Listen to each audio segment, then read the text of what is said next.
for the projects or just for matching funds for grants for those projects. But I also understand that that does increase the budget for this year. So I would be more comfortable if the community at large were made aware of this information. I did try to, whenever I saw anybody, I annoyed them and I asked them what they thought the sewer fee went to. This week, most people had no idea that it was for operational costs. They thought it was just for buying new pipes.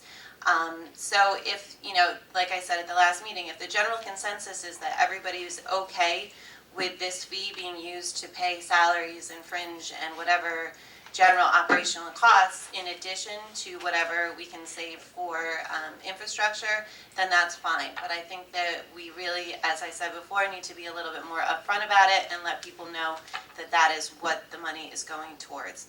I am not okay with it, but like I said, I'm only just one person, so if everybody else is okay with it, I can maybe learn to live with it. Probably not, but that's okay.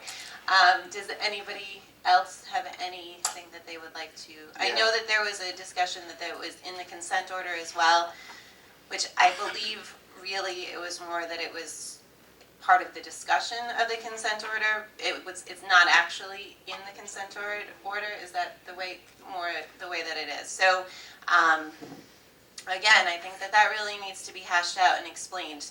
Not very many of us were here for those discussions, so I know that there was a suggestion that maybe we speak with the attorney that was here for that, which I would be more than happy to do, because I do know that there are... She hasn't met her yet. No, she probably talks as much as I do, so you're really... Much more. Oh, I don't know how that's possible. But I think that would be a really important thing, because I do know that there are people in the community that are being hurt from the sewer fee because they don't feel as if it's being applied fairly. I do have an issue that it's not tax deductible and it's being used for something that previously was a tax deduction. I have a couple issues with it, but mostly I have an issue that it feels dishonest, and I don't like the way that feels. I have noticed that there's a... This is on a side note, there's a general feeling that once you become elected and you sit at this table that you've all of a sudden become corrupt and you're keeping secrets, and that's not actually true. So I would like to work towards being as transparent, as open as we possibly can, and I think that this would be a really good step in the right direction if we could do that. So that's my opinion on that. So I'm not going to be okay with putting it back, so the number's still really high. Okay? I have 2 points there. You're not on yet. Not your turn. Yeah, but she invited. Yeah, but I did. Okay. Sorry, I apologize.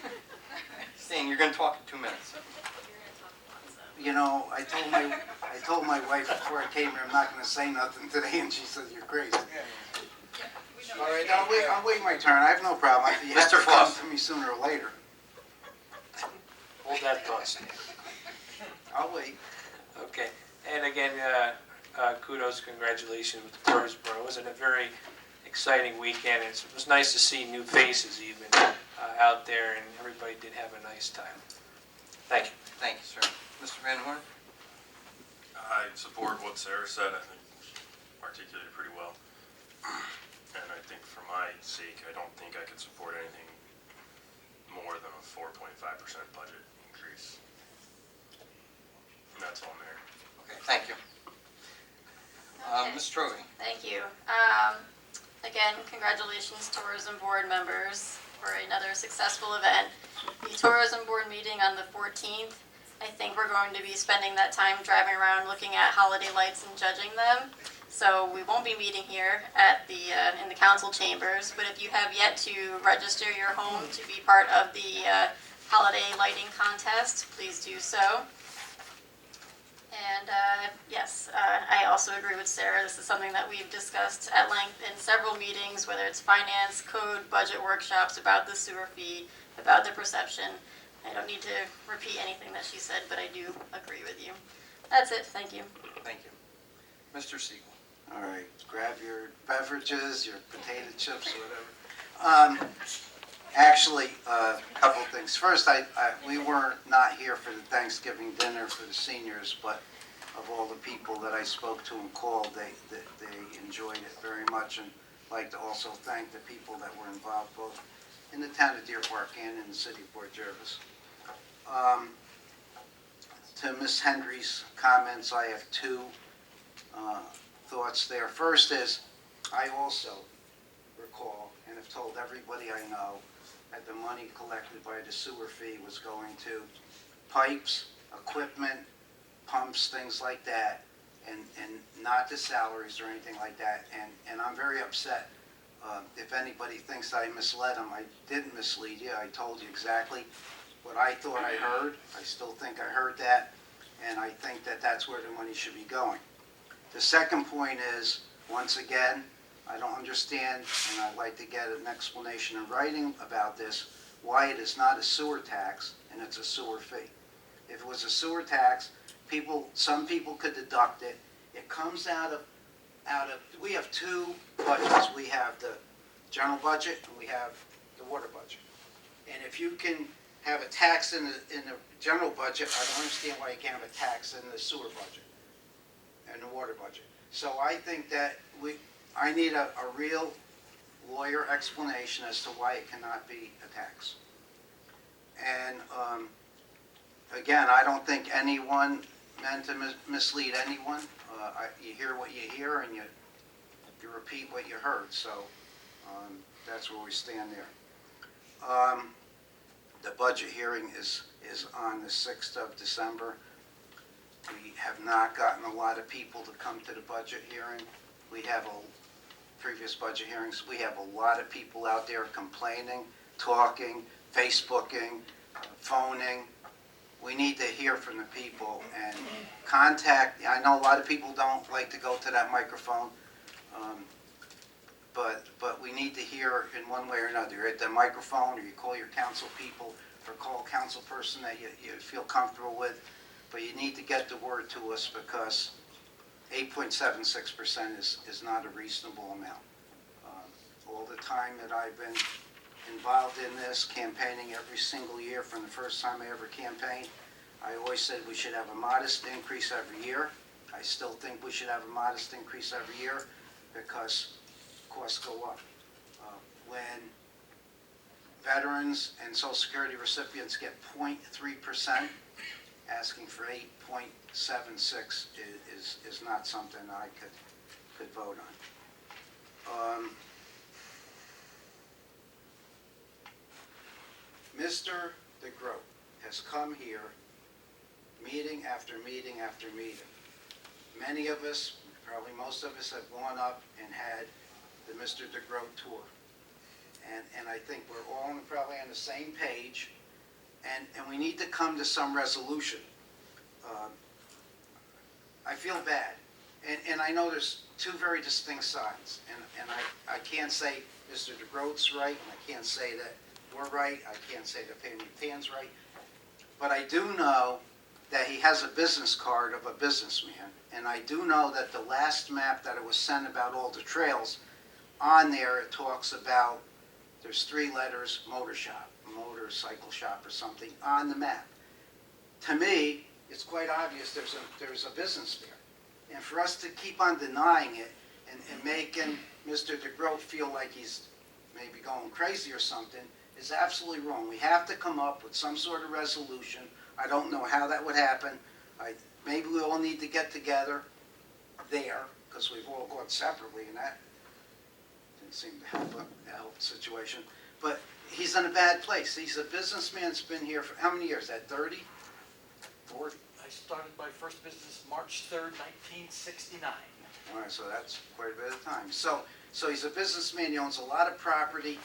We need to treat his problem with the due respect that it's due. So I'm sure that he's got a lot of better things to do than come here every 2 weeks.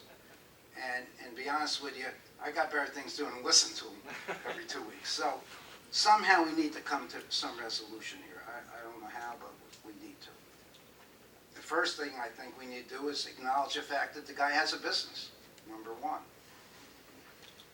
Okay, enough said there. And this winter concert, we had an opportunity to videotape a big party, and Dan Bradley was there, and they called themselves the Bradley Bunch. It was Dan Bradley, his wife, and his son. And I don't don't think that's what this is. I think it's his band, but he's a very humorous kind of guy, and I think if you go there, you can enjoy the music, but you'll enjoy him as well. So again, that's December the 9th at 7 p.m. Again, we will not be in town. Grandchildren occupy a great deal of time. But if we were here, we definitely would have gone. So I would suggest people go to that. And I think that that's probably old and new business. Thank you, Mayor. Old and new? I think it was. Okay. Ms. Trovey, new business. None, thank you. Mr. Van Horn? None. Mr. Foster? None. Ms. Henry? None, thank you. And Mr. Belcher? I agree with what Mrs. Henry said. I'd like to emphasize that. And also, I'm sympathetic with the problems that Mr. DeGroat is having, and I'd like to see a resolution myself. Thank you. Thank you. Ms. Fitzpatrick? Yes, next Thursday, December 8th, the Drew Methodist Church will hold an old-fashioned Hungarian goulash dinner from 4:30 to 7:30 p.m. Adults are $12, kids are $8. You can eat in or take out. For tickets, please call 858-8194 or Drew Methodist Church at 856-3423. All proceeds will benefit the Drew United Methodist Church. Thank you. Thank you. And they always have good food. Always. Ms. Randazzo?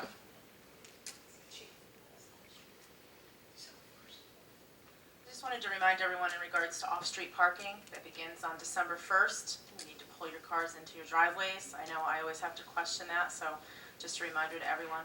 And also, if I could just make a comment in regards to crosswalks. Something I've been noticing lately when you go through town is that cars do not yield to the crosswalks and people in them.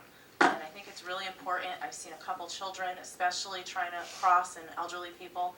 You need to slow down for those crosswalks. I realize that it's usually 30 miles per hour through town, but please be careful, especially during the different weather conditions. Thank you, Mayor. Thank you.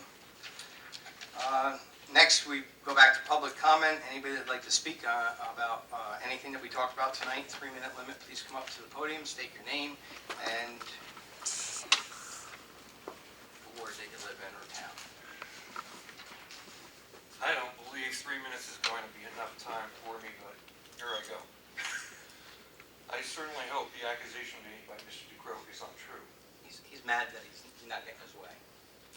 Okay, No, beyond Mayor. that, I will say this. Being a code enforcement officer for over 23 years here in Fort Jervis and being involved in educating code enforcement officers, I got to tell you, and I'm sure Mr. Rivera knows by now, it's a very unpopular position for anyone. There's always a number of unfounded accusations made about you during your career, as well as happens sometimes with police officers. Bill knows of one that happened with me, and another gentleman, Russ Potter, had to investigate me because of another gentleman's statement at one time. And it's very unnerving. So I want you to know you don't have a very popular job. I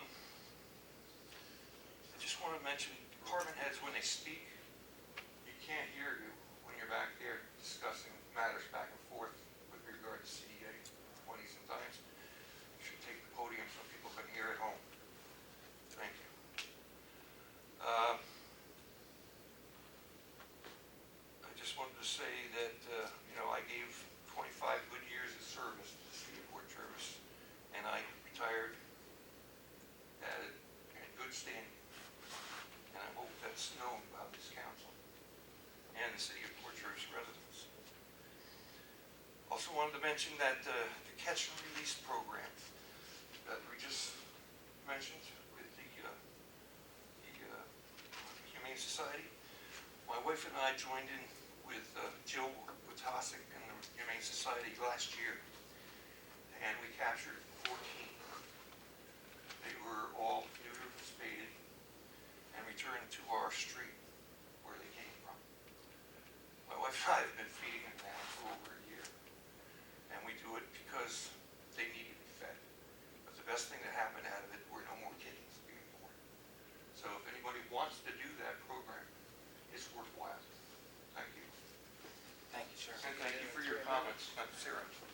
It also does away with the odors too.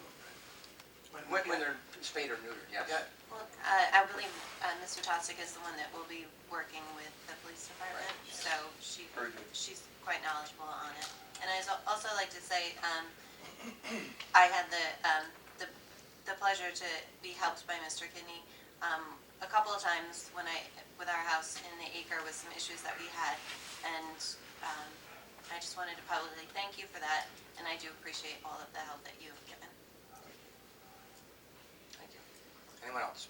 Yeah, when you get done, I got an answer.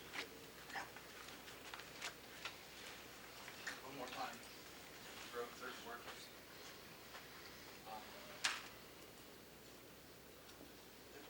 When I left here before, you said Dave has to be quiet. He was told to be quiet, and that's all I've heard.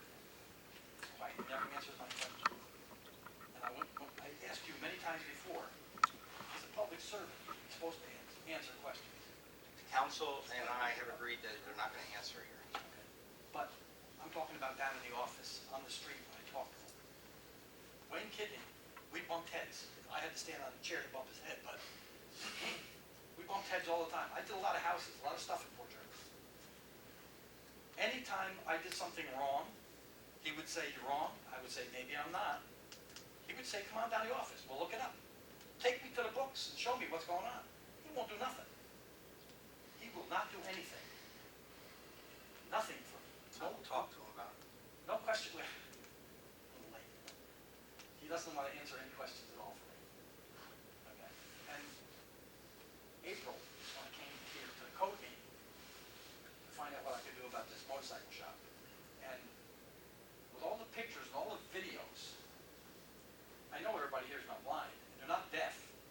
All the pictures and videos I have of this motorcycle shop operating, and you say it's not a motorcycle shop. How can that be? I mean, I have a card now, an original card. What are you going to do about my front yard, 30 feet of my front yard up there? That belongs to the city. What do you want us to do with it? I'm asking you, what What do you want us to do with it? well, you stood in my front yard and you said, "Well, we can come and bulldoze it over." No, I said we can come and take this property. Take it. You're using it. It's city property. Yeah. You know, but I offered to say, I said to you, I said, how about buying it? I don't want to buy it. I don't want to buy it. You just want to use it. I would use it for nothing. Yeah, Absolutely. See, I wanted to buy it when I built But my I was, house. again, Ed, I told you, I was not here when you did that. What happened in the past, I cannot control. Neither can I. I wanted to buy it when I was building the houses, to get the houses in a straight line, to put the sewer lines along the street rather than in the middle of the yards. The sewer lines are in the middle of all those yards. You don't realize, 30 feet off the street is the sewer lines. Again, I don't have any control over Why that. would I want to buy somebody's sewer line? I wouldn't, would I? I mean, I'm using that property free. It's nice. I cut the grass. I don't ask the city to come and do it. I know it's their property. It's just, this guy parked his truck in the middle of the street. I couldn't get out of my driveway for over a month. I had to wait a week. And I called the police came up, and the girl said, "My father will be home in a week." The truck sat there for a week. They finally drove it away with no license plates on it. Has nothing to do with it, but they drove it away with no license plates on it. I parked my truck there and get a ticket. You know what I mean? It's just, something's wrong there. I use that street all the time to turn around. My neighbors use that street to turn around. You are going to sell the street to the guy who owns the building, who gave me all the problem in the beginning. How is this fair? How is this right? You made up your mind already. I don't think these people did, but you did. I guess that's all yeah. I will say to you, I explained to you yesterday that we have an obligation to sell that piece from the house, because otherwise, if something were to happen at that house, you as a taxpayer and every single taxpayer out there, including us, would be liable to whoever gets injured or hurt or whatever in the house. You sat at that desk right there. You have no idea how many people, how many places are built on city property. Did you know 30 But feet? once we know, we have to take care of it. Once I have knowledge of it, you have to take care of it. So you have to take care of my front yard. Right. Yeah, and we're gonna take care of it. And all the places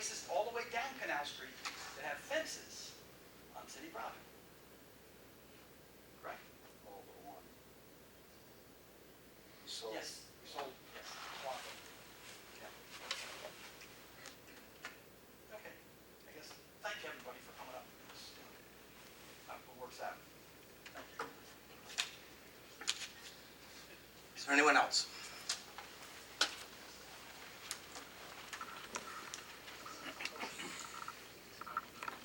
Hi, Laura Meyer from Port Jervis Tourism.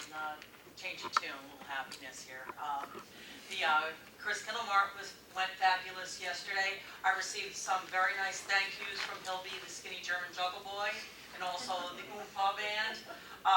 Hilby was a big hit, and I was very happy that everybody decided to have him come perform in Port Jervis. I want to thank all the tourism members that helped with the event to make it successful, the Snowettes that were there. With Lou this year, I know we had a bigger crowd with the Santa Express, but I think it was a more manageable crowd. We didn't really have any major hiccups this year, and I think that worked out better for us. And I just want to thank everybody for coming out and helping it, making it a lot of fun and a great success again. Thank you. Thank you. Anyone else? Not hearing from anyone?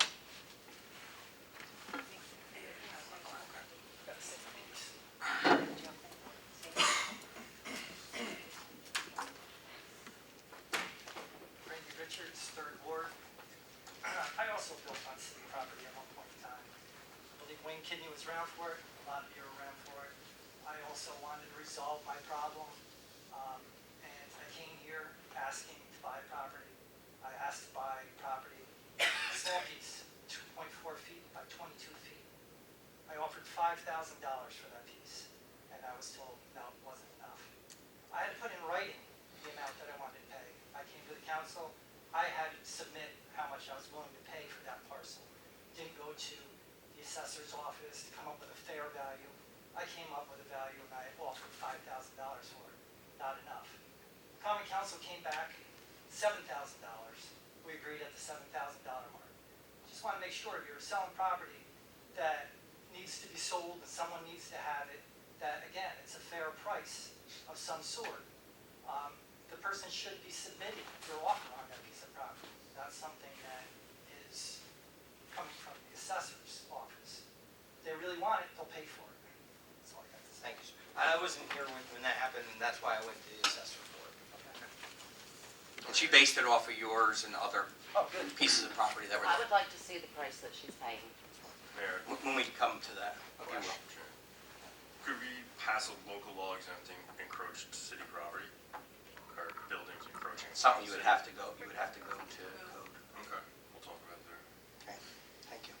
Anyone else? Not hearing any, I would entertain. I received a text from Henry Dunn, who's in charge of the Veterans Day Parades and Activities. And if you could get this in the paper, Ken, I'd appreciate it. The Pearl Harbor ceremony is Saturday, December 3rd at 1 p.m. on the bridge. Which bridge? Well, there's different Why- names. why We is it call it the changed? Matamoros Bridge. They call it the Port Jervis Bridge, and Mayor calls it the Mid-Delaware. Mid-Delaware. So, Well, that was changed because of the parade, I don't know. I don't know. What time? so it's gonna be 1 Saturday. p.m. on Saturday the 3rd. And we've been saying Sunday the 4th. Yeah, it's been Sunday on everything. Thank you. Thank you, sir. I'll entertain a motion to adjourn the meeting. So moved. Motion by Mr. Siegel, second. Second by Mr. Van Horn, discussion. All in favor? Opposed? So carried.